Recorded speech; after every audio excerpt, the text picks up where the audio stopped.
नमस्कार, मैं हूं हरिशंकर व्यास। सेंट्रल हॉल में आपका स्वागत है। याद कीजिए साध्वी प्रज्ञा और लेफ्टिनेंट कर्नल श्रीकांत पुरोहित को। ये वे नाम हैं जिनको मनमोहन सरकार ने हिंदू आतंकवाद का प्रतीक बनवाया।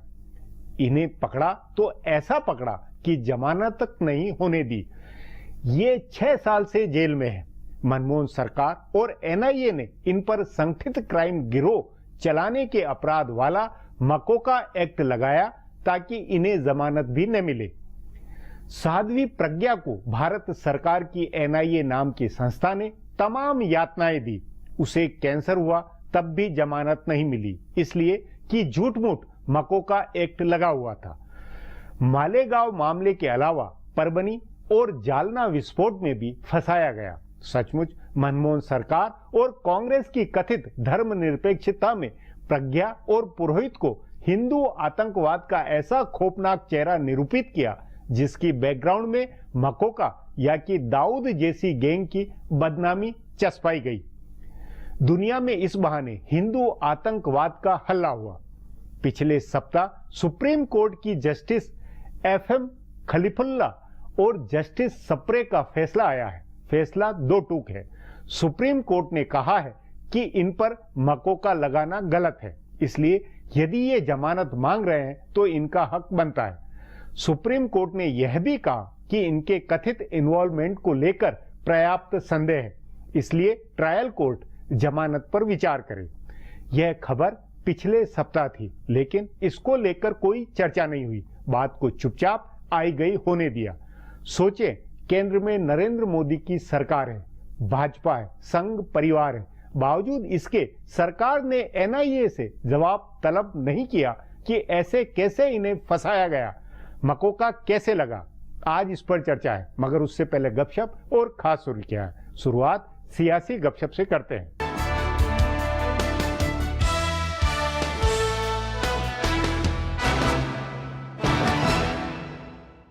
केंद्र सरकार के 1 साल पूरा होने के मौके पर जबरदस्त जलसा होगा। हर मंत्रालय इसकी अलग अलग तैयारी कर रहा है। प्रधानमंत्री कार्यालय में अलग तैयारी हो रही है और सूचना व प्रसारण मंत्रालय इसकी अलग तैयारी कर रहा है। पिछले दिनों प्रधानमंत्री के प्रमुख सचिव नृपेंद्र मिश्रा ने इसकी तैयारियों के सिलसिले में अधिकारियों के साथ बैठक की। जानकार सूत्रों का कहना है कि इस मौके पर प्रधानमंत्री एक प्रेस कॉन्फ्रेंस भी कर सकते हैं, जिसमें वे खुद अपनी सरकार की तमाम उपलब्धियां बताएंगे। सूचना व प्रसारण मंत्रालय में अलग तैयारी है। बताया जा रहा है कि मंत्रालय के अधिकारी प्रेस कॉन्फ्रेंस की बजाय टॉकेथॉन यानी प्रधानमंत्री के साथ लंबी बातचीत चाहते हैं, जिसमें आम लोग सीधे प्रधानमंत्री से सवाल पूछें। केंद्रीय बजट के बाद वित्त मंत्री अरुण जेटली ने ऐसा किया था। उनका मंत्रालय सरकार के 1 साल के मौके पर इसे दोहराना चाहता है। हालांकि अभी इस बारे में अंतिम फैसला नहीं हुआ है। सोशल मीडिया को लेकर सरकार में अलग रणनीति बनी है। सरकार की उपलब्धियों को ट्विटर और फेसबुक के जरिए ज्यादा से ज्यादा लोगों तक पहुँचाया जाएगा। इन उपलब्धियों की सूची बन रही है। नरेंद्र मोदी के ट्विटर हैंडल से भी इसे ट्वीट किया जाएगा ताकि ज्यादा से ज्यादा लोगों तक पहुँचे।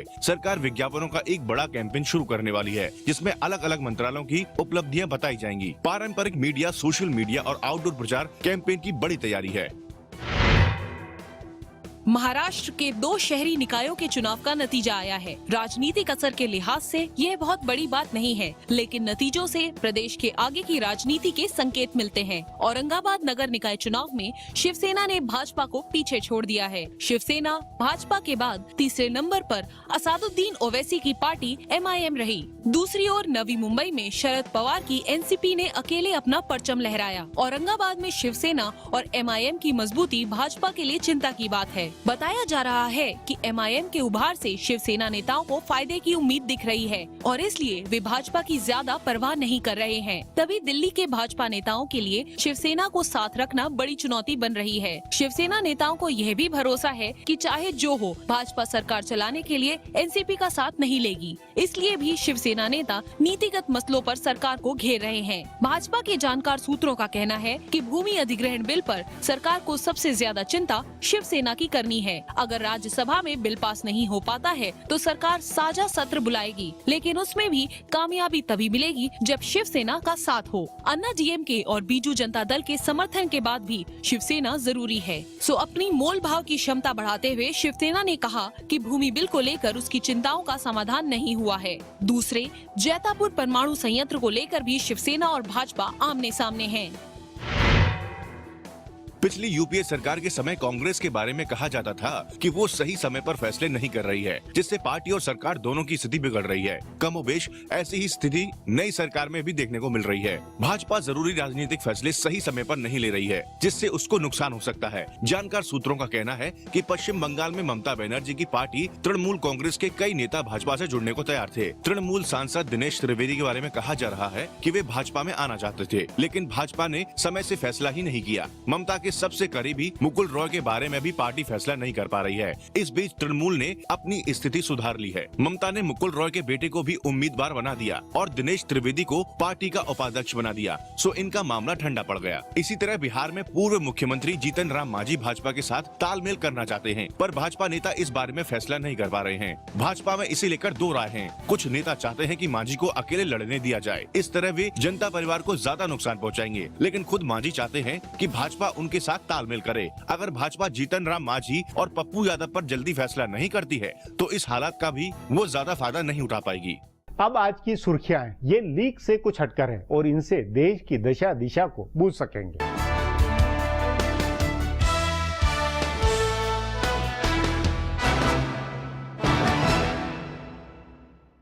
दिल्ली के मुख्यमंत्री और आम आदमी पार्टी के नेता अरविंद केजरीवाल गलती कबूल करने और माफी मांगने का रिकॉर्ड बना रहे हैं। उन्होंने आज फिर अपनी गलती मानी है और लोगों से माफी मांगी है। बुधवार को दिल्ली के जंतर मंतर पर अपनी पार्टी की ओर से भी बुलाई गई रैली में राजस्थान के किसान की खुदकुशी के मामले में अपनी गलती कबूल करते हुए केजरीवाल ने कहा कि किसान के फांसी पर लटकने के बाद भी भाषण जारी रखना एक भूल थी। घटना के 2 दिन बाद उन्होंने कहा कि उन्हें भाषण बंद कर देना चाहिए था। केजरीवाल ने इसके लिए माफी मांगी और साथ ही ये भी कहा कि इस मामले में राजनीति नहीं होनी चाहिए। अब तक दिल्ली पुलिस पर आरोप लगा रहे केजरीवाल ने पुलिस का बचाव करते हुए कहा कि शायद उन्हें भी ये आभास नहीं था कि किसान खुदकुशी कर लेगा। अगर उन्हें आभास होता तो वे जरूर रोकते। उन्होंने कहा कि इस मामले की निष्पक्ष जांच होनी चाहिए और जो भी दोषी है उसे सजा मिलनी चाहिए। उन्होंने विपक्ष और मीडिया पर आरोप लगाते हुए कहा कि बहस वास्तविक मुद्दों से भटक गई है। केजरीवाल ने कहा कि इस बात पर बहस होनी चाहिए कि किसान खुदकुशी क्यों कर रहे हैं। हालांकि उनकी इस माफी के बाद भी गजेंद्र के परिजनों ने कहा कि वे इस घटना को एक साजिश मानते हैं।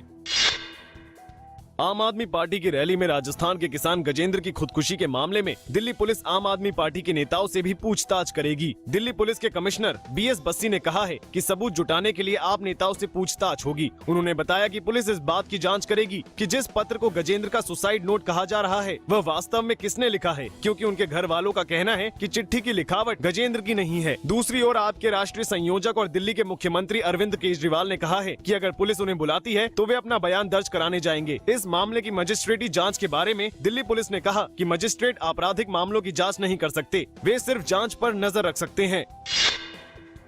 केंद्र सरकार ने आज गुड्स एंड सर्विसेज टैक्स यानी GST का बिल लोकसभा में पेश कर दिया। विपक्ष के हंगामे के बीच वित्त मंत्री अरुण जेटली ने बिल पेश किया। कांग्रेस और दूसरी विपक्षी पार्टियों ने कहा कि बिल में कई नए प्रावधान शामिल किए गए हैं, इसलिए इसे संसद की स्थायी समिति के पास भेजा जाना चाहिए ताकि इस पर विस्तार से विचार विमर्श हो सके। सरकार ने ये मांग नहीं मानी तो कांग्रेस, लेफ्ट, तृणमूल कांग्रेस और जनता परिवार की पार्टियों ने सदन से वॉकआउट किया। इससे पहले संविधान में संशोधन करने वाला ये बिल पेश करते हुए जेटली ने कहा कि ये केंद्र और राज्य दोनों की बेहतरी वाला बिल है। उन्होंने कहा कि इससे दोनों के राजस्व में बढ़ोतरी होगी। जेटली ने यह उम्मीद भी जताई कि इस बिल से GDP में 2% तक की बढ़ोतरी हो सकती है। सरकार ने इसे अगले साल अप्रैल से लागू करने का लक्ष्य तय किया है। प्रधानमंत्री नरेंद्र मोदी ने ग्राम पंचायतों में महिला की वास्तविक भूमिका बढ़ाने की अपील की है। उन्होंने कहा कि संविधान ने पंचायती राज में महिलाओं को अधिकार दिया है तो इसका इस्तेमाल उन्हें ही करना चाहिए। उनके पतियों की भूमिका खत्म होनी चाहिए। उन्होंने कहा कि पंचायतों में सरपंच पति की संस्कृति खत्म होनी चाहिए। राष्ट्रीय पंचायती राज दिवस के समारोह में प्रधानमंत्री ने कहा कि गरीबी और अशिक्षा दूर करने में पंचायतों की बड़ी भूमिका हो सकती है। उन्होंने कहा कि अगर एक गाँव 1 साल में 5 आदमी की गरीबी दूर करता है तो बहुत बड़ा बदलाव हो सकता है। उन्होंने बच्चों के बीच में पढ़ाई छोड़ने की घटना पर चिंता जताई और कहा कि पंचायतें इसे भी रोक सकती है और बच्चों को शिक्षित बनाने में बड़ी भूमिका निभा सकती है। उन्होंने पंचायतों का बजट बढ़ाने की भी बात कही। कांग्रेस उपाध्यक्ष राहुल गांधी ने आज केदारनाथ धाम के दर्शन किए। राहुल पैदल करीब 16 किलोमीटर की यात्रा करके केदारनाथ पहुंचे। वहां उन्होंने मंदिर में दर्शन किया और प्रसाद भी ग्रहण किया। बाद में राहुल ने बताया कि उन्होंने भगवान के दर्शन किए, लेकिन उनसे कुछ मांगा नहीं। पत्रकारों से बात करते हुए राहुल ने कहा कि वे जब भी किसी मंदिर में जाते हैं तो कुछ मांगते नहीं हैं, लेकिन साथ ही उन्होंने कहा कि जब वे मंदिर के अंदर गए तो उन्हें अलौकिक अनुभूति हुई और आग जैसी शक्ति मिली। इससे पहले राहुल गांधी ने ये भी कहा कि वे इसलिए पैदल चलकर आए ताकि 2 साल पहले हुई दुर्घटना से लोगों के दिमाग में बैठा डर दूर हो जाए। उन्होंने मंदिर के आसपास विकास के लिए कई सुझाव दिए और ज्यादा हेलीपैड बनाने का भी सुझाव दिया। फिलहाल अब एक ब्रेक है, फिर खुलासा होगा।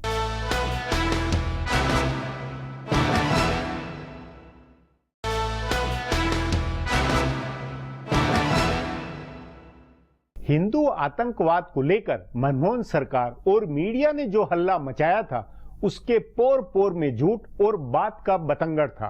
राई का पहाड़ बनाकर कैसी कैसी साजिशों की कल्पना हुई। मनमोहन सरकार ने नेशनल इन्वेस्टिगेशन एजेंसी बनाकर इन कथित हिंदू आतंकियों पर मकोका आदि के आरोप लगाए। सवाल है, ये 6 साल से जेल में है, अंत नतीजा क्या है?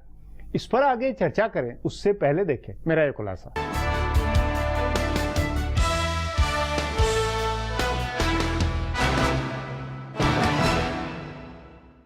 यूपीए सरकार के 10 साल में कांग्रेस और सरकार से जुड़ी दूसरी सेक्युलर पार्टियां यह बात कहती रहीं कि आतंकवाद का कोई धर्म नहीं होता है, लेकिन इन्हीं 10 सालों में हिंदू आतंकवाद नाम की चीज सुनने को मिली। समझौता एक्सप्रेस विस्फोट से लेकर मालेगांव बम विस्फोट तक कई घटनाओं को हिंदू आतंकवाद की घटना बताया गया और इसे साबित करने की कोशिश भी हुई। दुनिया भर में हो रही आतंकी घटनाओं से एक खास धर्म का नाम जुड़ता रहा है, लेकिन उसके बरक्स हिंदू को भी आतंकवादी साबित करने की मंशा इतनी गहरी थी कि बरसों पहले अमेरिकी राजदूत से बात करते हुए कांग्रेस उपाध्यक्ष राहुल गांधी ने हिंदुओं में कट्टरपंथी धारणा मजबूत होने और हिंदू आतंकवाद फैलने को लेकर चिंता जाहिर की थी। इसका खुलासा बहुत बाद में हुआ, जब अमेरिका में कुछ दस्तावेज लीक हुए। बहरहाल ऐसी घटनाओं में साध्वी प्रज्ञा, असीमानंद, कर्नल श्रीकांत पुरोहित का नाम आया।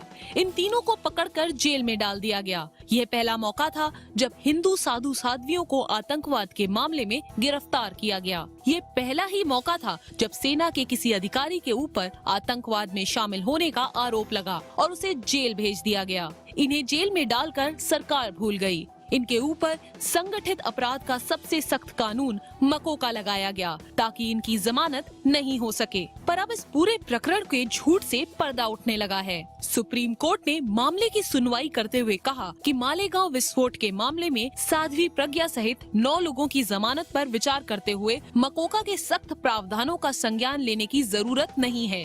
यानी सर्वोच्च अदालत ने उनकी जमानत की राह आसान कर दी। अदालत ने इस मामले की कई गंभीर विसंगतियों की ओर ध्यान दिलाया। जब ये मामला दर्ज हुआ था, उस समय निचली अदालत ने मकोका के प्रावधानों को हटा दिया था, लेकिन बम्बई हाई कोर्ट ने फिर से मकोका जारी रखने का फैसला किया। केंद्र सरकार की जांच एजेंसी NIA ने इनके ऊपर ऐसे आरोप लगाए और ऐसे झूठे सच्चे सबूत गढ़े जिनसे इनके लिए जमानत हासिल करना नामुमकिन हो गया। यूपीए सरकार के समय नेशनल इन्वेस्टिगेशन एजेंसी यानी NIA का गठन हुआ है। इसे कई जगह की आतंकी वारदातों की जांच सौंपी गई है, लेकिन मोटे तौर पर एजेंसी अपने काम में बहुत सफल नहीं रही है। हैरानी की बात यह है कि केंद्र में NDA की सरकार आने के बाद भी इस एजेंसी के रिकॉर्ड की जांच नहीं हुई है और न ही इस पर विचार हुआ है कि कैसे इसने आतंकवाद से जुड़ी वारदातों की जांच में गड़बड़ी की है। अगर मालेगांव विस्फोट में साध्वी प्रज्ञा और दूसरे लोगों पर मकोका लगाने का मामला नहीं बनता है, तो इसका मतलब है कि जांच में कहीं गड़बड़ी हुई है। यह पता लगाया जाना चाहिए कि गड़बड़ी अनजाने में हुई थी या जानबूझकर किसी मकसद के तहत गड़बड़ी की गई थी। आगे इस तरह की घटनाओं को रोका जा सके, इसके लिए इसकी तटस्थ और निष्पक्ष जांच जरूरी है। केंद्र में सरकार बदलने के साथ ही आतंकवाद की घटनाएं भी थम गई हैं और हिंदू आतंकवाद पर चर्चा भी बंद हो गई है। सो इस बात की जांच भी जरूरी है कि आखिर पिछली सरकार के 10 सालों में हिंदू आतंकवाद को लेकर इतना बात का बतंगड़ क्यों बनाया गया था। अब एक ब्रेक है, उसके बाद हिंदू आतंकवाद के किस्से पर चर्चा करेंगे।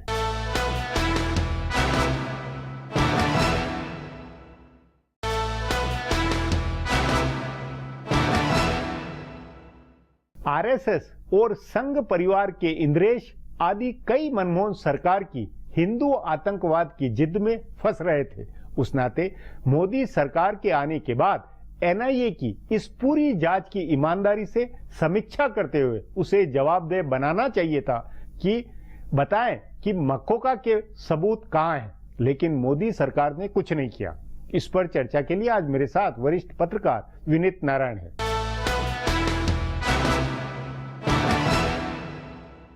विनीत जी, मनमोहन सरकार के दौरान हिंदू आतंकवाद का जो हल्ला हुआ था और उसमें साध्वी प्रज्ञा और कर्नल पुरोहित के जिस तरह नाम उछले थे और वो 6 साल से अभी भी जेल में है, कुछ अभी कहीं कोई दिशा नहीं है। अब सुप्रीम कोर्ट ने उनके मकोगा के मामले में जो फैसला दिया, उस सब से आपका क्या निष्कर्ष निकलता है?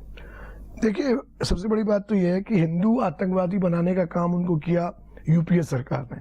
अब यूपीए सरकार को गए हुए 1 साल हो गया, तो मोदी सरकार के गृह मंत्री को पहला काम तो ये करना चाहिए था कि एनआईए और जो भी एजेंसीज इन्वॉल्व थी इनके ऊपर ये आरोप लगाने के लिए उनसे सबूत मांगते। और अगर सबूत पर्याप्त नहीं, जैसा कि कोर्ट ने कहा, सुप्रीम कोर्ट की बेंच ने कहा कि मकोका का कोई केस नहीं बनता, अगर सुप्रीम कोर्ट की बेंच कह रही है कि मकोका केस नहीं बनता, तो ये तो 1 साल पहले ही सबूत सामने आकर और उनके सरकार को अपनी तरफ से इंटरव्यू करके करना चाहिए। हाँ। और वो भी एक ऐसे संगठन के लोगों के बारे में जिनकी सहानुभूति आपके दल से, आपकी राजनीतिक विचारधारा से, तो एक तो ये बड़ी दुर्भाग्यपूर्ण बात है। इस मामले में सरकार जवाबदेह है।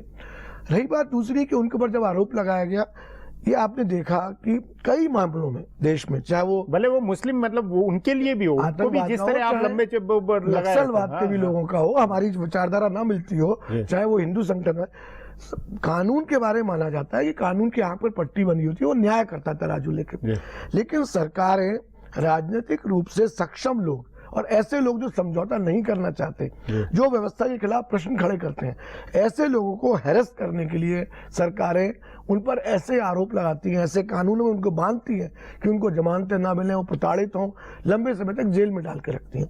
एक मैं बहुत पुराना एक उदाहरण आपको याद दिलाना चाहता हूँ। मैरी टेलर नाम की एक अंग्रेज लड़की आज से 40 साल पहले भारत आई थी नक्सलवादी सचिन सान्याल का इंटरव्यू करने। उस वक्त इंदिरा गांधी का शासन था, इमरजेंसी के पहले का माहौल था वगैरह। उसको बिहार में गिरफ्तार कर लिया और रांची की जेल में कई साल उसको सड़ाया गया। कोई जमानत नहीं, कोई सुनवाई नहीं, कोई वकील नहीं। 10-12 साल हो रही। उसने बहुत तकलीफ यातनाएं सही, जाड़ा गर्मी बरसात में। जब किसी तरह किसी लोगों के प्रयास से वो मानवाधिकार वगैरह छूट के गई, तो उसने एक किताब लिखी, my days in Indian prison. वो किताब रोंगटे खड़े कर देने वाली है। वो तो मैरी टेलर थी, अंग्रेज थी, पत्रकार थी। ये साध्वी प्रज्ञा को भी यातनाएं एनआईए द्वारा देने की इस तरह की चर्चाएं हैं। कैंसर तो उसके बावजूद कोई जमानत या कोई रहम नहीं था। बिल्कुल। तो अब बात सवाल ये है कि, और सुप्रीम कोर्ट ने कहा भी है कि ऐसा जब केस नहीं बन रहा है। अच्छा देखिए, कानून में भी एक बात कही जाती है कि bail is a right, jail is exception. Jail तो आपके पास जब प्रूफ हो जाए कि हाँ बिल्कुल इस मामले में चार्जशीट हो ही गया, तब आप डालिए। खाली इन्वेस्टिगेशन के लिए जेल डालना है महीना 15 दिन। पर ये विनीत जी, मानवाधिकार का इसका एक पहलू, जो कि हमारे यहाँ मानवाधिकार को लेकर ये तमाम तरह की बात है और हकीकत है, उसके अलावा एक राजनीतिक तौर पर कि हिंदू आतंकवाद कथित, जो कि जिससे पूरी दुनिया में देश की बदनामी हुई है, उसके तथ्य, उसको लेकर गंभीरता से विचार नहीं होना चाहिए सरकार। और देखिए, तो बड़ा हास्यास्पद तब भी लगता था, उन लोगों को भी लगता था जो धर्मनिरपेक्ष विचारधारा के, मतलब जिनकी हिंदू मानसिकता नहीं है। हिंदू आतंकवाद के नाम पे दूध का दूध पानी अब तो होना चाहिए। उस वक्त बड़ा अजीब लगा था कि हिंदू आतंकवाद जैसी कोई चीज अभी तक दुनिया में सुनाई नहीं थी। आप इस्लामिक आतंकवाद की बात पाकिस्तान में सुन रहे हैं, आप इंडोनेशिया में सुन रहे हैं, आप वो अफ्रीका के देशों में सुन रहे हैं, आप इराक में सुन रहे हैं, पर हिंदू आतंकवाद जैसी कोई चीज, ठीक है उत्तेजना में आके कुछ रिएक्शन लोग कर रहे हैं, कुछ गलत बचकाने काम भी कर रहे हैं, पर इस तरह उसको पेंट किया गया जैसे कोई बहुत अंडरवर्ल्ड कनेक्शन है, जैसे कोई देश को हिलाने की साजिश है, जैसे कोई बड़ा भारी मकोका लगाना अपने आप में ये था कि वही ऑर्गेनाइज्ड क्राइम वाला मामला, ये इस तरह वो भी दिया उसके। इस वक्त जो मोदी सरकार है, राजनाथ सिंह जी केंद्रीय गृह मंत्री है, और राज्यों में सरकारें इनकी भी है, दूसरों की है, ये समय है जब इस पर बहुत गंभीरता से विचार किया जाए, ताकि आगे जवाबदेही फिक्स हो और पता तो रहे कि सिस्टम किस तरह व्यवहार करे। इतने ट्रांसफॉर्मेशन के बाद जब इतनी इंफॉर्मेशन टेक्नोलॉजी आ गई है, हर चीज की जांच हो सकती है, हर चीज की इंफॉर्मेशन अवेलेबल है, इतने सालों तक लोगों को सड़ाए रखना, उनका जीवन बर्बाद कर देना। फिर मैं यहाँ एक सवाल ये भी कि ये सुप्रीम कोर्ट ने जब जजमेंट का आया, दो सदस्यों की बेंच ने फैसला दिया, उसके बाद इसको मीडिया ने भी, या इसने इसको तुल नहीं दिया, ये भी नहीं है कि जब हिंदू आतंकवाद की बातों को किस तरह हल्ला हुआ था और अब क्या नतीजा है। तो आप जानते हैं इस बात को लेके तो कि हम लोग चाहे कितना भी निष्पक्षता की बात करें, ये बड़ी तकलीफ की बात है कि हिंदू मुद्दों से संबंधित मुद्दे होते हैं उसमें हमारे मीडिया का रुख बिल्कुल फर्क रहता है। और यही घटना अगर किसी अल्पसंख्यक के व्यक्ति के साथ हुई होती तो बवाल मच गया होता है इसके ऊपर। तो ये तो हमारी तकलीफ है मीडिया की कि वो ऑब्जेक्टिविटी नहीं रख पाता है ऐसे मामलों में। या तो बिल्कुल एक्सट्रीम वाले होंगे जो पूरे वो भी चुप है, वो भी नहीं बोल रहे हैं, और या फिर वो लोग होंगे जो इसको इग्नोर करेंगे। नहीं मतलब ये तो आप भी देखिए कि संघ परिवार की तरफ से भी इस पर कोई रिएक्शन नहीं आया, बात आई गई हुई, उन्होंने भी इसको मुद्दे को उठाया नहीं है। ये क्या मनोदशा को व्यक्त करता है? ये अब इसको देखिए बहुत बुरा लग जाएगा संघ वालों को कहना कि भाई अब आपका जब समय निकल गया, आपकी सरकार बन गई है, तब जो लोग आपके लिए शहीद हुए, जो आपके लिए संघर्ष करे, उनको आप भूल जाओ। ये कोई अच्छा तरीका नहीं है। और मैं इस पर चलिए एक पार्टी विशेष की बात नहीं करना चाहता, प्योर कानून की दृष्टि से किसी व्यक्ति को जब तक वो मानवाधिकार की कसौटी के ऊपर, जब तक वो अपराध उसका सिद्ध नहीं हो जाए तब तक उसको अनावश्यक रूप से इतने लंबे समय तक जेल में रखना, टॉर्चर करना, मानसिक यातना देना, उसकी जवानी खत्म कर देना, ये बहुत दुर्भाग्यपूर्ण है। और ये भारत जैसे देश में ही हो सकता है, वरना इतनी जागरूक समाज हो गया है, इस तरह आप किसी के साथ अन्याय नहीं कर सकते। पर इसमें फिर एक मुद्दा है कि क्या इसमें कोई सिविल सोसाइटी इस देश की, या ये बाकी मतलब कुछ मामलों में सिविल सोसाइटी भी बिल्कुल मौन या ये क्यों रहती है? अभी तक हिंदू माइंडेड सिविल सोसाइटी बनी नहीं है ना व्यास जी। अभी तक सिविल सोसाइटी सेकुलर ही रही है, सेकुलर या लेफ्टिस्ट डोमिनेटेड सेकुलर रही है। हिंदू माइंडेड तो बनी नहीं है, इसलिए सिविल सोसाइटी के नाम पे तो कुछ है नहीं। मतलब ये एक अलग एक समाज का पहलू है जिस पर भी कभी चर्चा होनी चाहिए साहब। इस पर चर्चा होनी चाहिए कि साहब हिंदू मुद्दों को लेकर कभी कोई सामाजिक संगठन सामने खड़ा नहीं होता, और अगर कोई व्यक्ति खड़ा होता है तो उसको सांप्रदायिक कह के, धर्मांध कह के उसका मजाक उड़ा लिया जाता है। पर ये सब विषय से ज्यादा गंभीर विषय है, क्योंकि चाहे वो मैं कहता हूं जैसे हमने नक्सलवाद का कहा, चाहे वो नक्सलवाद का आंदोलन करने वाले छत्तीसगढ़ मुक्ति मोर्चा के नौजवान हो, कोई भी किसी भी तरह के, हर अनावश्यक मानवाधिकार के मामले के ऊपर तो एक लोकतंत्र के अंदर, और मानवाधिकार आयोग को सक्रिय होना चाहिए, उनको सवाल खड़े करने चाहिए। जिन पुलिस वालों ने मौकों पर लगाया उनको ग्रिल करना चाहिए, वे आप क्या कर रहे हैं। तो ये बड़ी गंभीर विषय है। विनीत जी, बातचीत को यहीं समाप्त करेंगे। प्रोग्राम में आने के लिए बहुत बहुत धन्यवाद। हमारा प्रोग्राम अब यहीं खत्म होता है, मुझे इजाजत दीजिए। सोमवार को फिर मिलेंगे इसी चैनल पर इसी समय।